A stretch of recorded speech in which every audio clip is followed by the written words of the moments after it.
Hello, everyone. I'm Sierra. And I'm Ashley. And this is your Weekly Dose of Wicked.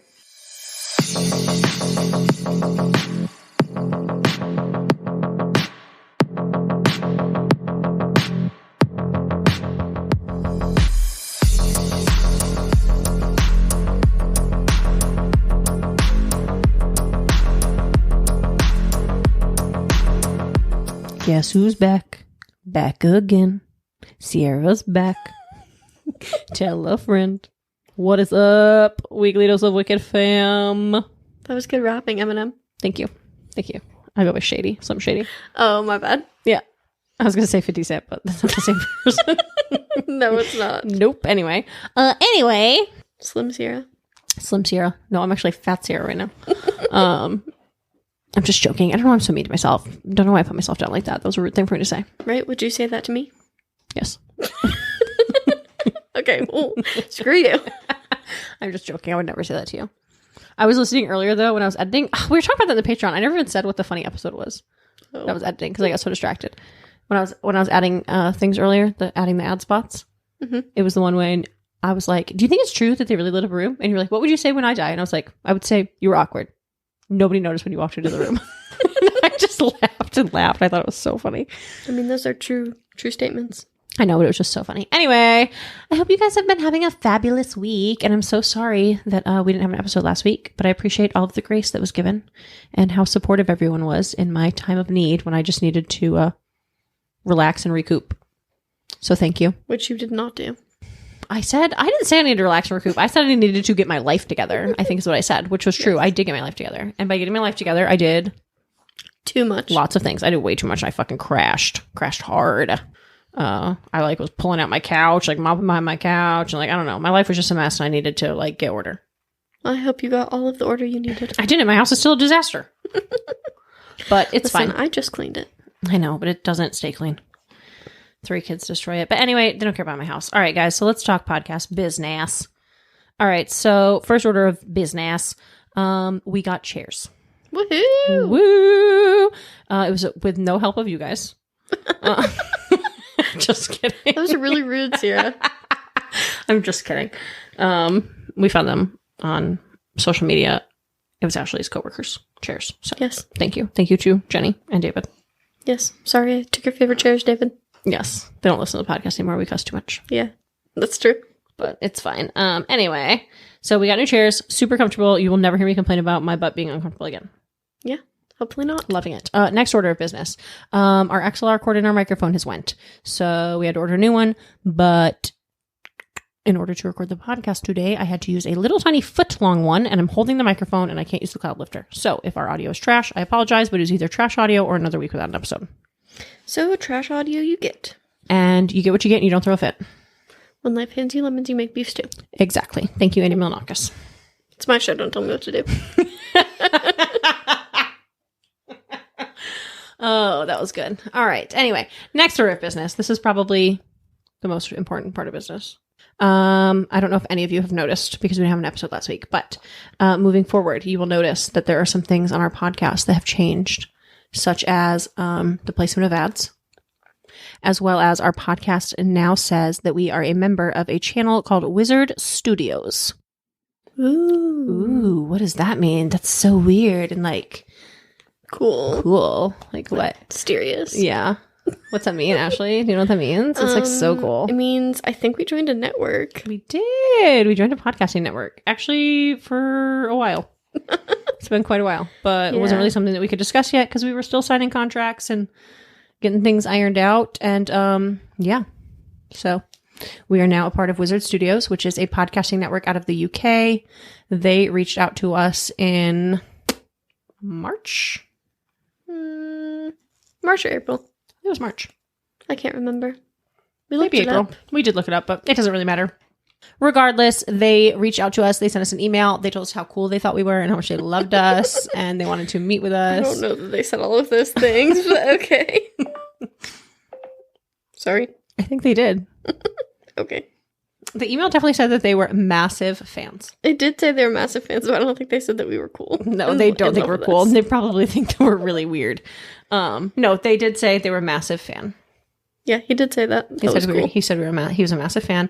And so we met a couple times. We had a couple meetings. Yeah, we did. This was not a decision that we took lightly by any means. April. Okay. Whatever. So reached out in April. We discussed. We took the time. We weighed the pros and cons. We read contracts with legal jargon. We read contracts with legal jargon. We talked to lawyers. We did all of the things to ensure that we were making the most educated decision that we could, and that the integrity of our podcast was what was of the utmost importance to us. So that being said, we did decide going forward that it was the best option for us, as that way we can focus on content and not have to worry about the business side of things. They can handle that for us as far as marketing and financials and monetization. Like, they can do all of that for us.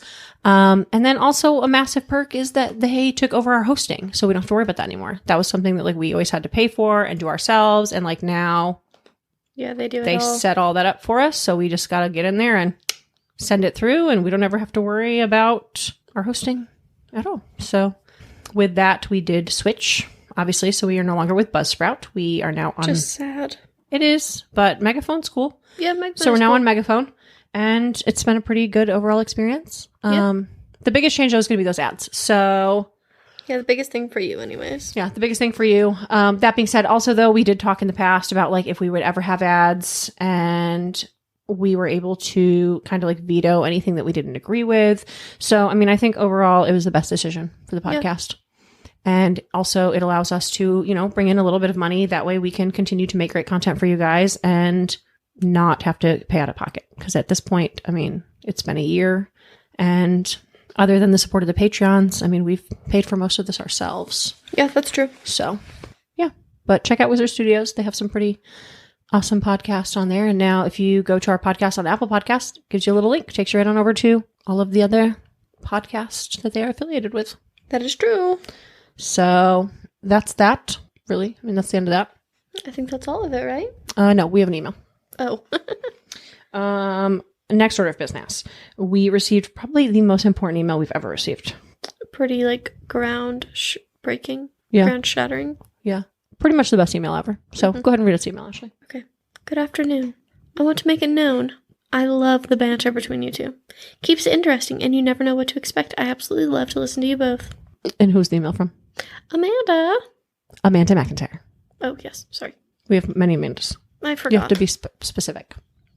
So thank you, Amanda. Thank you for reaching out to us and letting us know how much you love us and that you love our banter. Means a lot to me. It does. We appreciate it.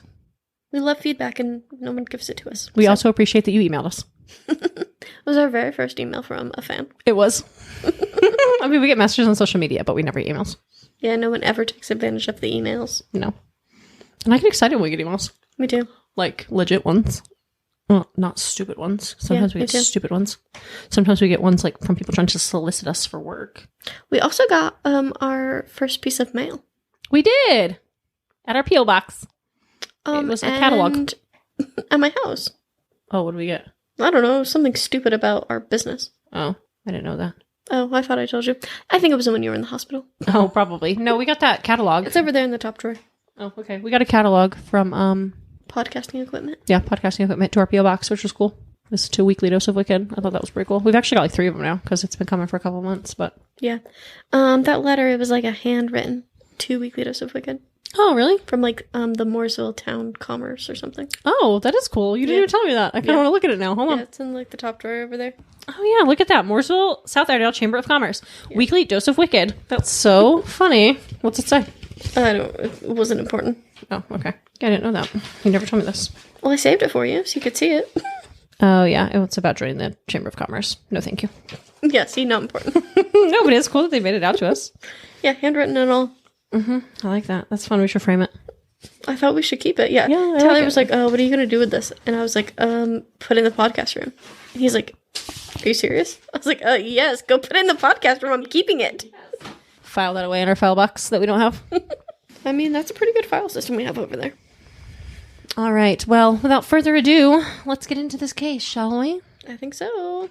I've prepared a real good one for you. If you guys want... Oh, I mean, what kind of things do they need to do? We haven't talked about any things they need to do. They know what the things they need to do are. They do know, but you gotta tell them. Okay, join the Patreon. Head on over to www.patreon.com/weekly dose of wicked, where you can join one of our 4 awesome tiers.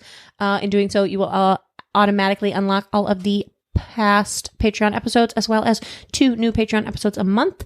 The episode coming out today is pretty good, so I'd head on over there if you want to. It was pretty good. Hear a pretty good case.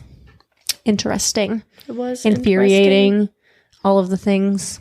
Yeah. Head on over, and then you will also unlock all of our past episodes, as well as get other awesome perks. You get like stickers and shout outs and coupon codes when we have merch launches and all of those good things. So head on over, check it out. If you like what you see, turn off your TV and do it. Zoom. Okay, I'm gonna need you to stop singing things from the 90s now. Yeah, there's a nice little rendition on there of me singing a song from a TV show. Yeah. So, from Nickelodeon. So, yeah, you guys head on over. The Patreon's lots of fun, man. We cut loose. Yeah, we do. Talk a little shit. A little loose. We do. I think the Patreon's a good time. A grand old time. It is.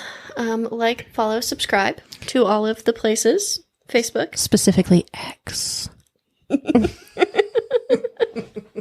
Yeah, anyways. Yes. All of the places. Facebook, TikTok, Instagram. X. AKA Twitter. Yeah. I think that's about it. So, without further ado. Did you say YouTube? Oh, yeah. Head on over to freaking YouTube and give us a subscription so we can monetize that shit, too. Yeah. We're all about the money. No? Not really. We don't really do this for money. We don't make anything off it, but it would be nice to have some. Yeah. Have more than every time I accidentally try to charge something to the Tribe account and it says, your balance is $8. Your charge was declined. Your charge was $28 was declined because you have 32 cents. Yes, all the time. It's all the time. I don't know why. The Amazon always tries to charge stuff to it. I don't know. Anyway, all right. Without further ado, let's jump into this case. So, okay. Today I'm going to talk to you about Lisa Fein. Have you ever heard of her? I don't think so. Good. That's my goal. That was really gross sounding. I yawned in the middle of that. I don't think so. Yeah, I was hoping, but now I'm going to yawn because you yawned. Sorry. It's because I'm too tired. It's past my bedtime. I know. I'm really tired too. Like 2 hours past my bedtime. Me too, and I've got to drive 45 minutes home. So stay here. I can't. I got to go home. Kick Tyler out of bed. You can sleep in the he can sleep in the guest bed. That would be so nice, but now I got to go home to my kids. And I need another Dr. Pepper. Not sponsored by Dr. Pepper, but Dr. Pepper's Strawberry and Cream, man, is where it's at. I wouldn't know. Oh my God. Ashley's butt hurt because I didn't bring her a freaking Dr. Pepper. Well, it was rude. You don't even drink soda. Why would I bring you a Dr. Pepper? You don't drink soda. I would have liked to try it. I will bring you one on Friday, you brat. I did not know that don't you call wanted me a brat. One. You literally said, that sounds disgusting. And then you're like, where's my Dr. Pepper? Well, I still thought you would bring me one to try. I was trying not to force my beliefs on you. Okay, whatever. End of the case here. Back to the case. Lisa Fein. All right, June 30th, 2000. Just before 8 a.m., a frantic Ron Fein calls 911 in Berrien County, Michigan. He had returned home from working the night shift to find that his 33-year-old wife, Lisa Fein, as well as their 2 sons, Shane, age 10, and Jacob, age 12, are missing. Oh. There was a screen taken out of one of the bedroom windows, and he was worried that foul play was involved. Police immediately jumped into action and headed to the Fein house. By the time they arrived, Ron did find his 2 sons next door at the grandmother's house, which was a relief, but Lisa was still nowhere to be found. A little backstory. Lisa and Ron had only been married for about 5 years. Both were single parents when they met, and they very quickly fell in love and made a perfect little blended family. So while biologically Jacob was Lisa's son and Shane was Ron's son, all sources show that Ron and Lisa loved both of those boys, and they really saw both of them as their own. Good. As it should be. Friends and family say that they were extremely happy and just the best parents, always putting the kids' needs before their own, as any good parent would. Ron was described as a hard worker. He really did his best to provide for his family. And Lisa was described as being an amazing mom. She lived for her kids, and that was really all she ever wanted out of life. From the outside, Ron and Lisa's life looked pretty perfect. So when Lisa disappeared, this was concerning. Ron tells police that he had left for work around 10 p.m. the night before, and that was the last time that he had seen or heard from Lisa. When he got home around 6 a.m., Lisa and the boys were gone. There was a screen taken out of one of the kids' bedrooms, indicating someone may have entered the home through the window. The downstairs of the house was trashed, and he said that it was not like that when he left the night before. What's that noise? I don't know. It's like a plane or something. It's a UFO. Probably. Okay. Leave the aliens alone. Missile attack. I don't like that. I don't know. It'll be fine. Hope so. All right. So anyway, the basement door was also unlocked. And outside, there was a roll of duct tape. In the couple's bedrooms, things only got more concerning. The sheets had been pulled off of the bed. Lisa's ID. I said that Lisa's ID and cashews were sitting on the nightstand. I don't. Yeah, a little midnight snack of cashews. That's not what I meant. What I actually meant to say is that Lisa's ID and cash were sitting on the dresser. I'm not really sure why I referred to cash as cashews. I'm laughing so hard I have a tear. I see the I have tear. a tear right down my face. Okay, I'm sorry. Back to being serious. Oh my God. Lisa's ID and cash were still sitting on her dresser. So she clearly didn't run off to start a new life as so many people do. Happens all the time. Every day. Even more concerning to me. This is the most concerning part to me. Not the cashews. Not the cashews that weren't there. The cashews that were cash.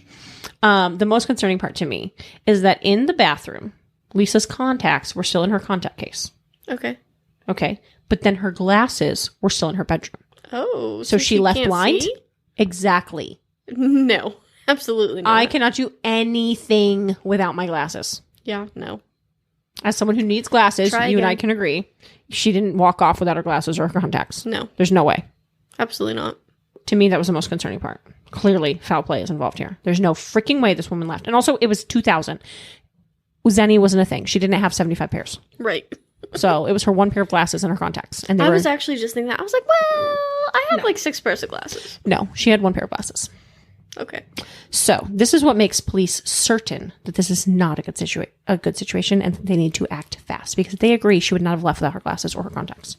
They begin a perimeter search, but Lisa and Ron live in a heavily wooded area and are surrounded by fields. So a thorough search is going to take hours. Okay. Luckily, though, luckily and unluckily, Deputy Mazurek very quickly finds what he believes to be drag marks in the grass leading from the basement door.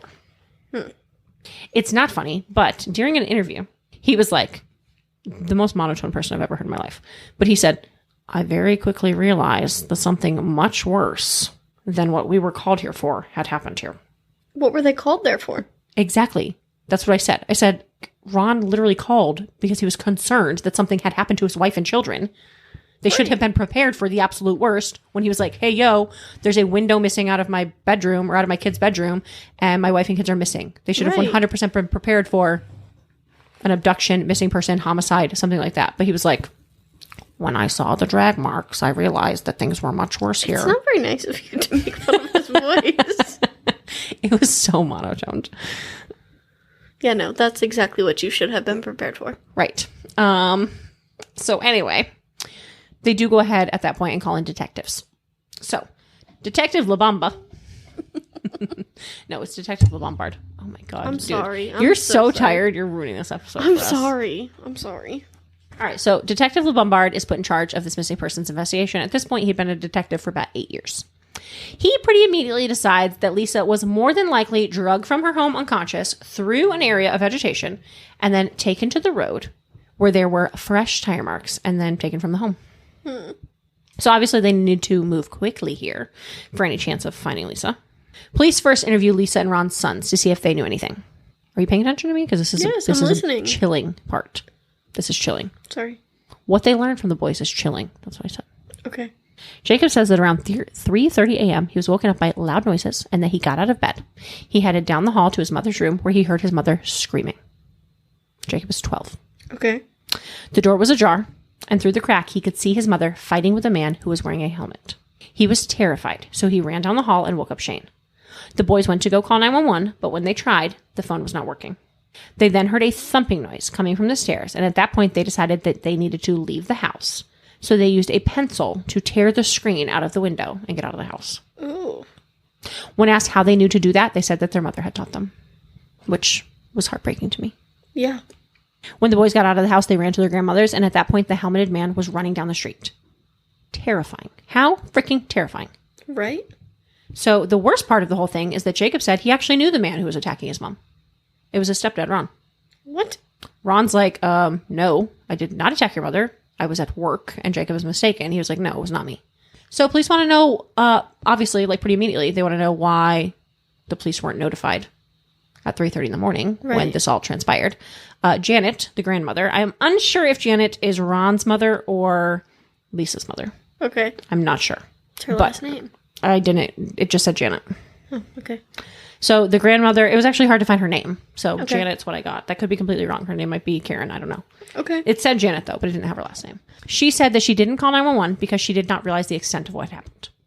She said the boys had woken her up, beating on her door, and that when she opened the door, they said their parents were fighting and their mom needed help. But she told them to come on in, go to bed. They could sleep there for the rest of the night and that she would take care of everything. She said she didn't want to butt her nose into their spat, but again, she didn't realize how serious it was. I mean, those boys were probably terrified. Yes. So she should have realized. I mean, I agree that she probably should have investigated a little bit. At the same time, though, it costs 0 cents to mind your own business. That is true. I can see why she possibly, I don't know. And also, I don't know these kids. Are they dramatic kids? Right. I mean, like, if my kids came running, okay, so let's just say that situation. I mean, we have a true crime podcast. So, like, what would you do if, you know, I still lived I'd call there? the cops. And the kids were like, Mom and Dad are fighting?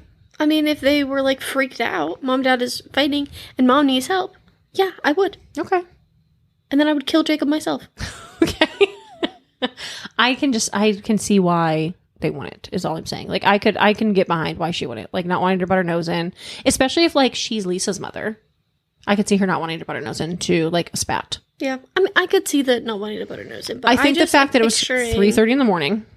I'm picturing it's 3:30 in the morning. These children were running for her house, terrified. Right. And she's just like, no, go to bed. Yeah. No.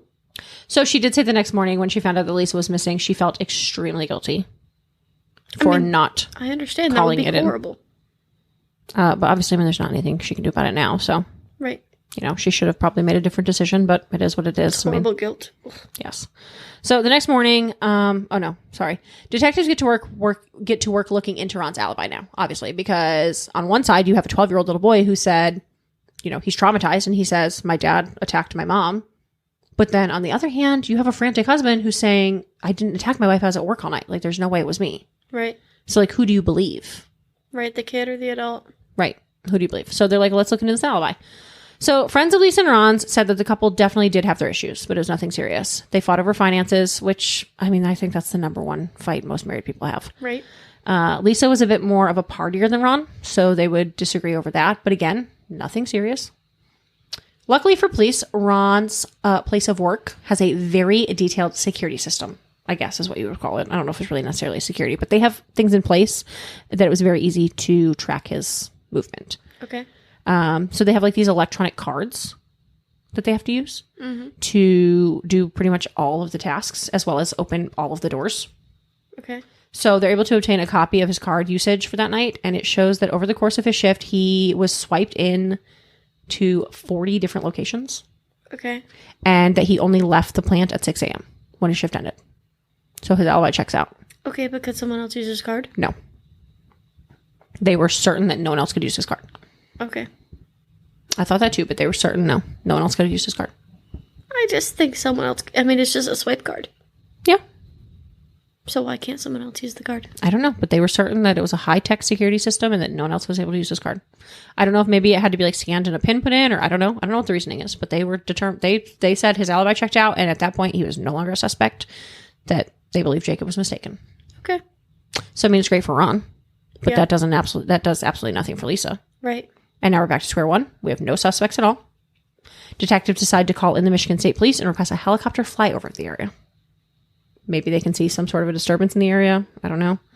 It's not clear if they ever got their helicopter, but they did ask for it. Okay. So by July 2nd, they began searching the area on foot, handing out maps of the area to the search groups. One small group was given the task of searching a field back behind their house. Obviously, they didn't think they were going to find anything, but they more so were just trying to rule the area out. So I also thought that it was weird that the search party went out at dusk. Yeah, that is weird. Lisa had been missing at this point for a few days, so I'm not really sure why they weren't searching during the day. Right. That would make the most sense. Yeah, and then also I was like, maybe I'm an idiot, and maybe dusk is morning, but it's not. No, dawn is morning. Yeah, but I was like, well, let me just double check. I mean, sometimes I'm stupid. Maybe I'm just Sometimes I'm stupid. Well, I was just like, I mean, maybe I'm wrong. Maybe dusk is morning. No, dawn is morning. Dusk is like 8 o'clock at night. Right. I mean, I guess, well, it was June. So no, I mean, yeah, like 8, 9 o'clock at night. Yeah, that's pretty crazy. Right. And she'd been missing, it was June 30th. So 30 days, half September, April, June, and November. So 2 days. She'd been missing for 2 days. So I don't know. Anyway, whatever. So the group searches the field and they're not finding anything. That is until they get to the back corner. There they find an area that just looks like it's out of place. There's sticks and logs stacked and it just doesn't look natural. So they decide to like walk over to it. And also once they get closer, they realize that the dirt looks like it's been freshly turned up. Okay. So they begin moving the wood and digging, and that's when they see blue fabric. Upon further investigation, detectives think that they have found Lisa's body. So they stop disturbing the area, and they call in the Michigan State Police Crime Lab. Unfortunately, there's a huge storm coming. And so the crime lab says that they can't get out there until the next day. But this is a really big deal, because if it rains, it's going to wash away evidence. Right. So Detective Lombard actually goes and gets his own raincoat out of his car. And uses that to cover up like what he can so it's not disturbed by the rain as best as he can. The next morning on July 3rd, the Michigan State Crime Lab comes out and they do confirm that this is a body. They carefully uncover an adult human in the fetal position. The entire face is wrapped in duct tape and then covered in a pillowcase. Oh my gosh. There's also a white towel in the grave. Using fingerprints, they are able to confirm that this was in fact 33-year-old Lisa Fein. She had been murdered and then buried in her own backyard. The audacity. Yeah. An autopsy determined that Lisa's cause of death was asphyxiation by smothering. There was also blunt force trauma to her head. While police continued to work on finding Lisa's killer, family and friends laid her to rest on July 10th of 2000. Police were not able to pull anything from the duct tape, the towel, or the pillowcase. But they did find foreign DNA under Lisa's fingernails. That's good. That indicates that Lisa did fight her attacker. As police continued to investigate, they discovered that Lisa was having an affair with a man named Jeffrey Roll. Jeffrey was the father of a boy on Jacob's baseball team. He actually coached the baseball team. And this news was really shocking to everyone. Lisa's own sister, Lori, didn't even have an ID. Didn't even have an idea. That's weird. I thought that was weird as well. When they told... Maybe they weren't close. They were close. Oh, okay, never mind. I mean, from Lori's telling they were close, and that's why she was so shocked. Right. When they told Ron, he wept. He truly had no idea that his wife had been cheating on him. So, police turned to Jeff to see if he could possibly be a suspect. They subpoenaed the phone records and find out that on June 29th, the day before Lisa was murdered, she had paged Jeffrey and told him to call her. So, I don't really understand paging. I mean, is it not just like texting? I think kind of, but like shorter. Yeah? I don't know. I never had a pager. Me neither. I also thought it was weird that she had a pager. It was 2000. I don't really remember pagers being a thing still in 2000. 2000, I was 4, so I don't know. I don't know. I just thought it was weird, but I just don't understand it. Like, she paged him and told him to call her. I don't know. So, police questioned Jeff, and while he admits that he had an affair, he says that the affair had been over for about 6 months. They had amicably decided to end the affair, and he says he did call Lisa late on the 29th. But he said that it was just a friendly conversation. They were just checking up on each other, and that they actually regularly talked because they had remained friends after the affair. Okay. So, weird. It all seems to check out with Jeff, right? I guess. Detective Lombard is not sure that Jeff is completely in the clear, though. So, Jeff knows that it's safe to call the house late because he knows the family's routine. He knows that Ron's at work.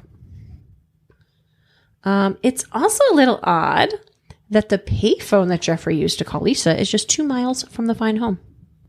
Did he swing by Lisa's after they got off the phone? Maybe. Jeff has an alibi, though. He says that he was at home in bed with his wife. And his wife confirms. And she says that she knows that Jeff was at home all night because their child was sick and that they actually been up most of the night. Like their sick kid had been in bed with them and it had not been a good night's sleep. Like they were up pretty much all night. Okay, that's believable. Jeff also volunteers DNA with no problem. So with that information, he is no longer a suspect. Okay. So with Jeff no longer a suspect, once again, the police have nothing. And at this point, it's getting seriously frustrating. Yeah, I could see that. So even though Jeff is cleared by police, they do think that he could possibly help them. And so they ask if he has any ideas of who could have hurt Lisa. And Jeff's like, oh, yeah, her ex-boyfriend, Frank Spagnola. You see, Frank is the father of Jacob. Okay. They met in 1989, and they soon fell in love. But after Jacob was born, the relationship took a turn. Lisa's sister, Lori, recalls Lisa calling her and asking if her husband had ever hit her. And Lori says, no, what happened? So Lisa tells her that Frank had been hitting her, and Lori says she's going to call their dad, which Lisa begs her not to do. I really loved that. I had to include it. It's just like, it's such a sister thing to do. I'm calling dad. Like, your husband's hitting you, I'm calling dad. And she was like, no, do not call dad. And I just thought that was, I don't know, I just thought that was like a very sweet sister moment of like, it's not sweet that like her husband's beating her, but like, not at all. But like her sister's like, your husband's beating you? Solution, we're calling dad. Dad will take care of it. Yes. So shortly after this, Lisa and Frank do part ways, and Lisa tries to have a good co-parenting relationship. Unfortunately, though, Frank makes that very difficult. He intentionally keeps Jacob out longer than he's supposed to. He badmouths Lisa to Jacob, which I can't stand. Yeah, me either. And at the same time, Lisa is stopping everyone from speaking poorly of Frank because she wants for Jacob to see her father as a good man. Right. Friends and family recall now that Frank was actually pretty scary, and he was actually super creepy.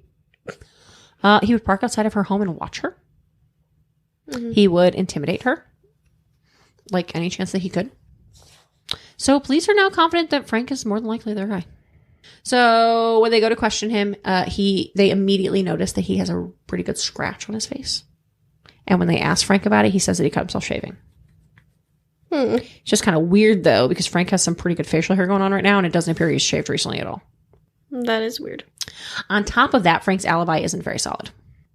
He says on the night that Lisa was murdered, he went and picked up a check for his mom around 9:30. Then he went to the video store and returned some videos, and he got a couple of new ones. And then he went home where he stayed for the rest of the night. By himself? No, Frank lives with his parents. Oh, okay. So, of course, police asked them to corroborate Frank's story or his alibi. Frank's dad says that he heard Frank took a shower. He heard Frank took a shower. He heard Frank take a shower. There we go. That was very poor grammar there. He heard Frank took a shower. He heard Frank take a shower around 12:30, but that was the last that he had heard of Frank, and he hadn't actually saw him. He had just heard it. Right. Neither of his parents had actually seen him since a while before that night, like a little earlier that night. So they were like, we actually can't really say when he was here. And they said they didn't see him again until 6 o'clock the next morning. So they were not able to corroborate that story at all. Police obtained a warrant for DNA from Sprank. From Sprank. Oh my God. I'm so tired. What is wrong with you? I'm tired. You slept until 1 o'clock today. It was actually 12:30, but yeah, it doesn't matter. My body's tired, actually. I know. I was just kidding. Sorry. Okay, try that again. Police obtained a warrant for DNA from Frank Spagnola, not Sprank. I like it, though. Yeah, so they get a warrant for his DNA. The DNA was, in fact, a match for the DNA that was under Lisa Fein's fingernails. Ooh, that's not good. That is good. Well, I mean, not good for him, though. Oh, no, not good for him, but we don't care. He's a trash bag. Right, good for us. Good for her. So it actually took months, though, for the DNA to come back. But now that they have it, they need to build a case. They needed more evidence. And so they, obtained another search warrant for Frank's residence. And that is where police do actually find more evidence, which kind of stupid that, there was evidence. And it had been months. I mean, yeah, but this guy clearly isn't very smart. So they find a pillowcase, and it's matching the one found on Lisa's body. This is significant because not only is the pillowcase a match, but also by contacting the manufacturer, they determined that the set of sheets has not been manufactured in the last 9 to 10 years. So it's highly unlikely that this pillowcase belongs to someone else. Right, he just has the matching set to it. Right. They also found a towel matching the towel found on Lisa's body. They find a roll of duct tape in Frank's car. And they are actually able to determine it is the same roll used on Lisa's body. How? I have no idea. Oh, okay. They said it was the same brand and something to do with the tear pattern, that the tear pattern matched. Okay. And finally, they found a black... What an idiot. Yeah. He didn't even rip off another piece? Yeah. So the last piece of evidence that they find is a black snowmobile helmet matching the helmet Jacob remembers seeing the man attacking his mom wearing. So, as far as motive, police believe they find out that Frank and Lisa were actually in the middle of a heated custody battle in which the judge had just sided with Lisa and ordered a judgment against Frank for back child support in an amount totaling $14,000. Oh, that's a lot of money. Adjusted for inflation, that's $24,852.93. Thank you. That is an insane amount of back child support. Yeah. Like, has he ever paid it? I have no Like, idea. child support for the whole kid's life? I have no idea. I mean, no, it would not be because he's 12. So, I mean, that would be like $1,000 a year. Okay. So, probably just past couple years. That's still a lot. It's a lot of money. I mean, $14,000 is a lot of money. So, the judgment for that $14,000 was actually filed on June 30th of 2000, the day that Lisa went missing. Oh, so like rage. Well, no. I think that it was probably filed after she went missing. Like, I'm sure it was rage because they had like went to court and like he had lost. But like Right. she went missing at 3:30 in the morning. It was probably filed, Oh, right. you know. Probably, yeah. So the shitty thing is, like obviously the shitty thing is like he's a murderer. But like the shitty other thing is that they look into Frank's financials and he had the means to pay the child support. He just don't want to. He just didn't want to pay it. Which is, I mean, just like what a fucking trash bag. Right, like even if you don't like... It was really just because he didn't want Lisa to have the money. But Right. like it's not for Lisa, it's for your son. Right, that's what I was going to say. Like, even if you don't like Lisa too bad, you like your kid. Or at least you should. I mean, yeah, you should. So now that the police have enough evidence to make a plan, or they have enough evidence, they make a plan to arrest Frank for the murder of Lisa. The problem is that he has Jacob for his weekly visitation. Okay. So they want to make sure that Jacob is safe before they do anything, obviously.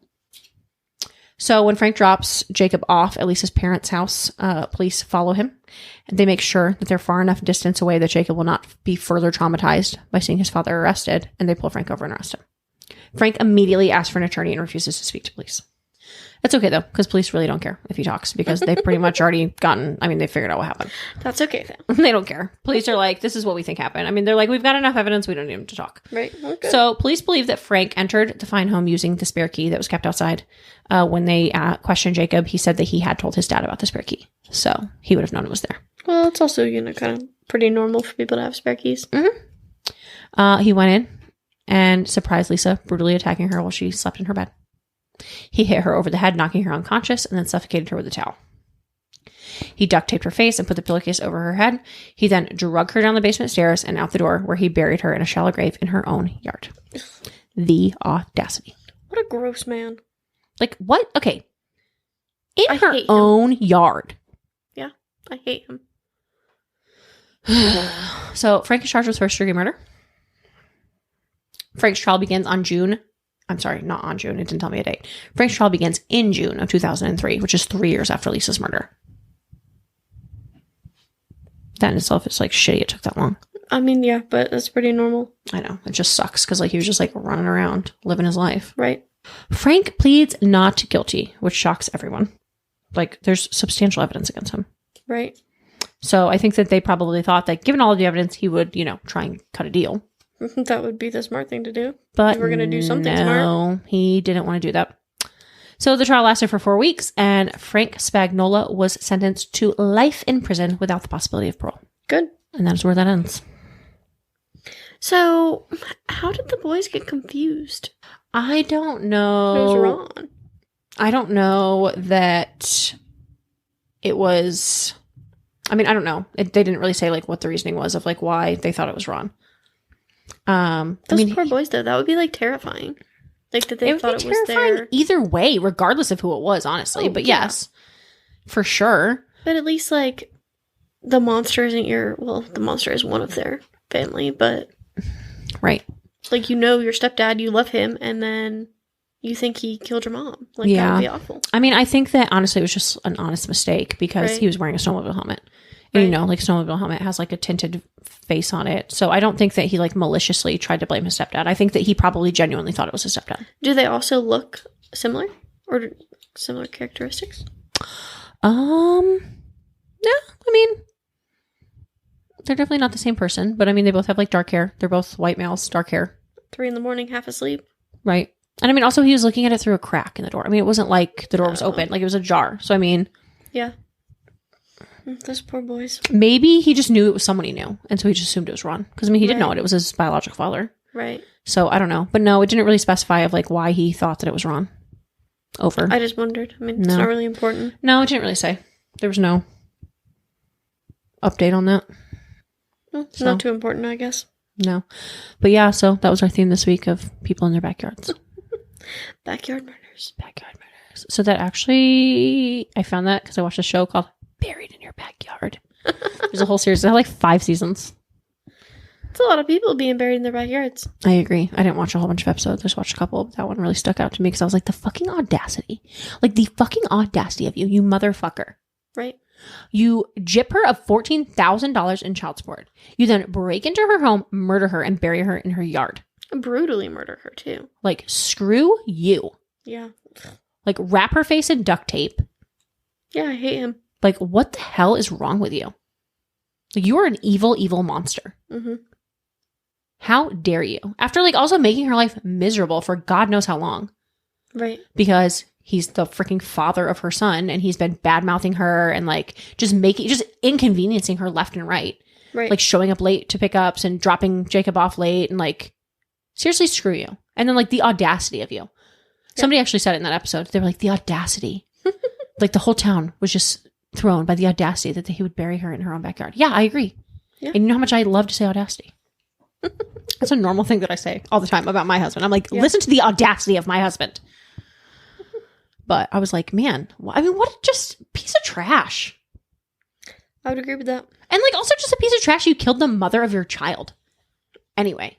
Yeah. I mean, you're trash for killing anyone, but then like kill the mother of your child brutally and bury her in her own backyard. Right. Like, you're hurting no one but your kid. Exactly. Because now he has no parents. Like, honestly, now he has no parents because his father's in prison. Right. His mother is dead. And, like, he also lost his stepdad because I mean, I don't know that he lost his stepdad, I guess. But, like, he's with her parents. Right. So, like, that leads me to believe he's probably no longer with his stepdad either. Right. All of his parents in his life he lost in a day. Right. Well, I guess his biological father he lost later, but not really. Right. I mean, I don't know. I would hope that, like, Ron doesn't hold any sort of resentment against him for, like, falsely IDing him, but you never know. Right. But I mean, it's just crap. Like, absolute bull squash. Yeah, that really sucks. As always, that was not very fun. No, it wasn't, but it was a good case. It was I did a good job researching it. And I threw you off the trail a few times. Round of applause. I threw you off the trail a few times. You thought it was Jeff, didn't you? Who'd you think it was? Well, I thought it was the stepdad. Yeah? Even after they found Jeff? And even after I told you his alibi was cleared? I mean, yeah, I really thought that the electronic card, like, someone else could use that. No, they were adamant that no one else could use that electronic card. I just don't see how. I just don't think that's believable, in my opinion. I don't know. Because you can't exit the building without a card. That's why. Like, you can't leave without a card. So, like, how would he get out? Swiped his card, left, handed it behind him? No, because it would have shown him leaving. Like, it checks you in and out. So there was no way for him to leave the premises without a card. I don't know. It just seems that... I don't know. I mean, that's just what I'm thinking. Like, there was no way to get in and out without the card. So, like, once he was in, he couldn't leave. Right. Without swiping the card. Right. I mean, yeah, I guess that makes sense. Or swiping someone's card. But, like, even if he would have, like, switched cards with someone, that still would have, like, raised a red flag because none of them should have been leaving. Right. So, like, I'm sure it would have alerted someone had he left before he was supposed to. Right. And that would have also had to be a pretty good friend to... Yeah. But, I mean, not really. Because, I mean, we had Homeboy come down playing Xbox Live to help kill not that long ago. So, not really. Wouldn't really have to be a good friend. But the other thing is, too, is that I could be 100% wrong. I could just be pulling this out of my ass. I am pretty positive that Ron and Lisa worked together. So, like, even if they were good friends, I mean, like, everyone would have known Lisa. Right. I could have just pulled that out of my ass, but I'm fairly positive that they worked together. Either... I don't know. She may have worked with Frank. She worked with one of them. Right. Like, she had met one of them through work. Okay. So I could have just pulled that out of my ass. Okay, well, maybe not. We'll take that with a grain of salt. I could have pulled that from my ass. But, like, she had multiple coworkers that were, like, interviewed on this show. Right. So. I don't know. It was crazy, though. Yeah. Yeah, it is very interesting. And also heartbreaking. Mm-hmm. They always are. It's true. All right, well. On that note, peace out of here and go to bed. We gotta go to bed because it's really late. And we're really tired. Mm-hmm. Tired girls. So we need to go to bed. But these chairs are phenomenal. I could just sleep here. I really need to text Jenny. Yeah. I'll let her know that you love them. I'll let her know that these are the best chairs ever. Ashley says my chair's more comfortable than hers. So I'm waiting to see if, like, she switches them. I might. After you recover. It's really comfy. I was really nervous because I didn't bring my butt pillow, but I don't even need it. Yeah. So. All right, guys. Well, we'll catch you next week with an all-new case. I want to thank you all again for your support and not being mad at me when I didn't release an episode. I don't know. Some of you might have been mad. But if you were, you did not tell me. Well, you shouldn't be mad. It is what it is. But hey, I came through this week. I did my 2 cases just like I said I would. That is true. You did. Good job. Booyah. Hopefully we get it edited and out in timely fashion. It's 11 o'clock. And I have to drive 45 minutes home, and then I've got to get this out. It's not going to be out by 4 a.m. I'll give you that. Yeah. Maybe. It might be. It won't take me that long to edit this. It's only an hour. Okay. Well, we'll see. But, all right, guys. Well, we'll catch you next week. And, yeah. Bye. Bye. Hey, everyone. If you like what you heard and you want to support a small podcast, please give us money at www.patreon.com/weekly dose of wicked, where you can join one of our 4 amazing tiers, starting at just a measly $3 a month. That's literally 10 cents a day. You can join the slightly wicked. After that, we've got the moderately wicked for just $5 a month, followed by the awesomely wicked for $7 a month. And for those high rollers, big ballers, we have the extraordinarily wicked. So head on over, check it out. If you like what you see, join it up. If subscriptions aren't your jam, head on over to www.buymeacoffee.com/WDOW, where you can give us a one-time donation to buy us a coffee, or, like podcasting equipment, which would probably be a better use of our money. Feel free to give us a follow on Instagram at weekly_dose_of_wicked, or you can just search Weekly Dose of Wicked and we'll pop up because we're the only ones. Or you can give us a like on Facebook at facebook.com/weeklydoseofwicked. Or, you know what? You could just do both because that would be better for us. For a direct feed of our podcast, please go to www.weeklydoseofwicked.buzzsprout.com. Great news, guys. We've made it big time, and you can now listen to us anywhere you listen to podcasts. Yep. Even Pandora. They finally let us in. Make sure to come back next Wednesday for your Weekly Dose of Wicked. Ba-dum-psh.